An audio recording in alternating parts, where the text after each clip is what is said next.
The view from up here on the north slopes of the Porcupine Hills is always spectacular. But when there's a clearing storm, it's even better.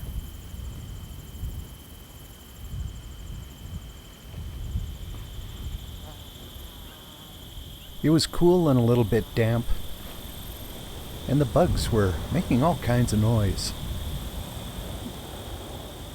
What are those? Crickets? Cicadas? Grasshoppers? Down the other side of the ridge where I'd started is beautiful Beaver Valley. And it is surprisingly lush given the time of year. Usually by late August, things are turning brown, but no, there's still plenty of green in Beaver Valley. Yeah, there's no shortage of stuff to eat for these horses and cattle. Plenty of grass. And diamond willows.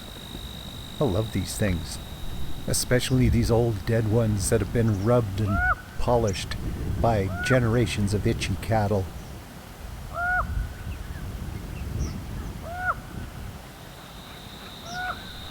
A little bit of a breeze was coming up as the day started to warm, and it chased cloud shadows across the hills.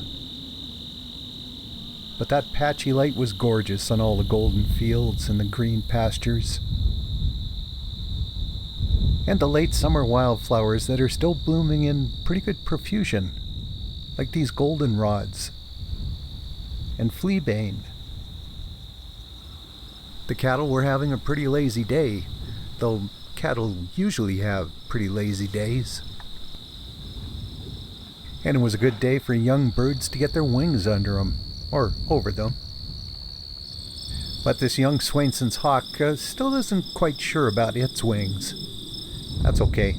Mom's close by keeping an eye.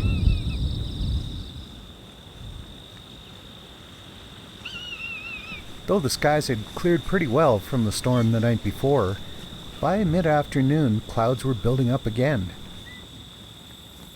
And all that moisture in the air made it a little bit misty looking to the west.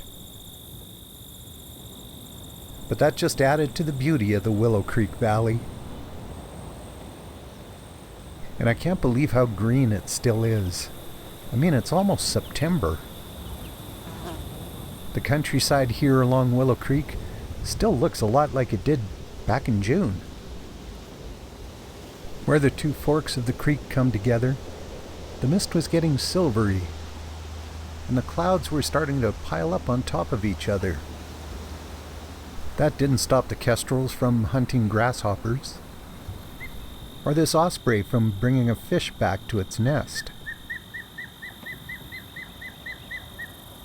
But the clouds are getting thick and mostly blocking the afternoon sun. Might be another round of storms coming on through. But there's no need to complain about that. Those storms are why the Porcupine Hills are still so green. And after the storms, those beautiful, clearing skies.